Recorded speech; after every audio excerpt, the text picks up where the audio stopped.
Welcome to our Personal Growth Podcast. I'm your host, Vanessa Sanchez. Ever catch yourself reacting in a way that makes things worse, even when you know better? Or say yes to something that just doesn't feel right to you? Maybe you've told yourself you couldn't do something before you even gave it a chance. If that sounds familiar, trust me, you're not alone. Most of us move through life reacting, pleasing, or doubting ourselves without even realizing why. That's why today we're going to talk about self-awareness, understanding where those reactions and beliefs come from and rediscovering who you truly are. Self-awareness doesn't take away your emotions. It helps you understand them. It's the ability to notice what you're feeling without letting those feelings take over. Life will constantly challenge you with your experiences and emotions. But the truth is, self-awareness is your foundation for freedom and fulfillment. It's the key to inner peace, emotional intelligence, personal growth, and creating a life that actually feels like yours. Through self-awareness, you learn to observe your thoughts, emotions, and behaviors honestly. You start to acknowledge what's real without judgment. And that awareness is what allows you to build healthier relationships and make choices that reflect your values, not just what others expect of you. But even with the best intentions, staying self-aware isn't easy. Because in today's world, distraction is the biggest killer of self-awareness. Most of us think we're self-aware, but the truth is we're reacting, performing, and seeking approval instead of connection. We don't stop and ask how we are really feeling. We look for validation when what we actually need is self-understanding. Self-awareness isn't something you're born with. It's not a trait you either have or you don't. It's a practice, a daily choice made with intention. And most of the time, that practice starts with discomfort. It asks you to face parts of yourself you've denied, rejected, or ignored. The messy, dark corners we rarely want to look at, but it's there. In that discomfort, that's where you start to truly understand who you are. Over time, we absorb beliefs and expectations from our families, our culture, and society. Those outside voices become so internalized that we start to believe that they're our own. They shape our choices, our priorities, even our sense of self, often without us realizing it. That's why it's so important for us to pause and ask yourself, is this really my belief, or am I just repeating what I was taught? Is this truly what I want, or am I just doing what I think I should be doing? Doing this helps you catch the beliefs that no longer serve you, so you can choose differently, stop trying to earn everyone else's approval, and start living intentionally. One moment that really stands out for me happened at the beginning of my cancer treatment. My body was changing in ways I've never experienced before. I dealt with weight gain, swelling, acne, rashes, mouth sores, and severe migraines, to name a few. There were days it was hard to even get out of bed.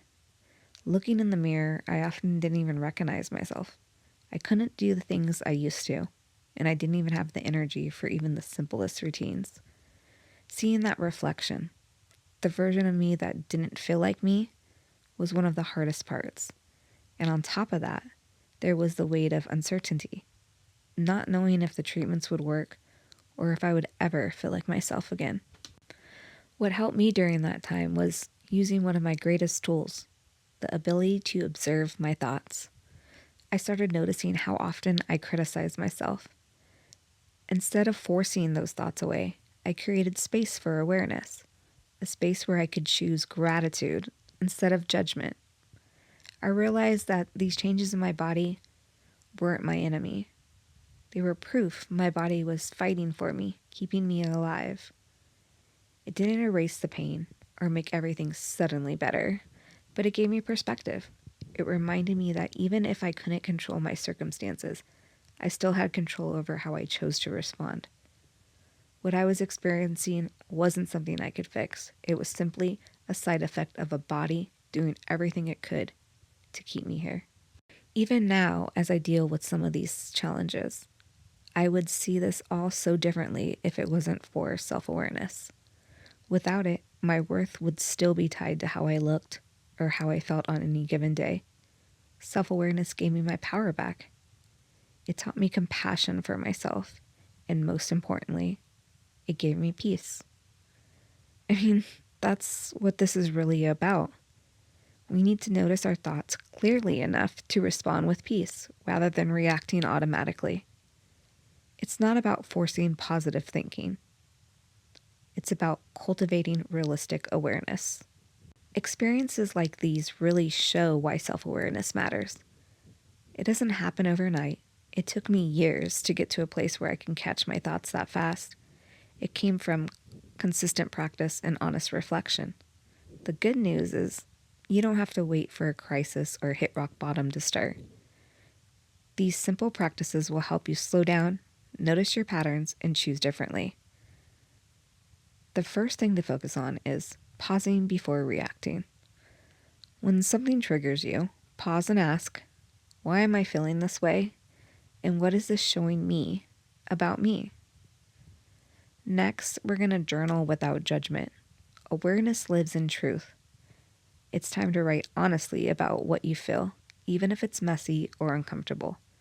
Start with questions like, what emotions have I been avoiding lately and why? What thoughts do I notice repeating in my mind?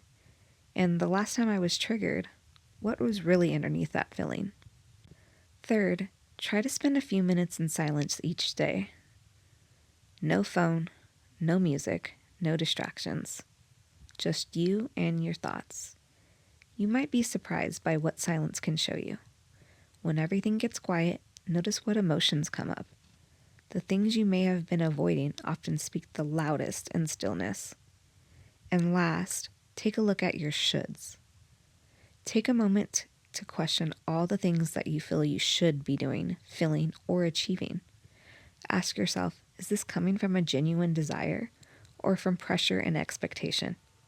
Is this what you truly want for your life or what others, like your parents, partner, or society, believe that you should be doing at this stage?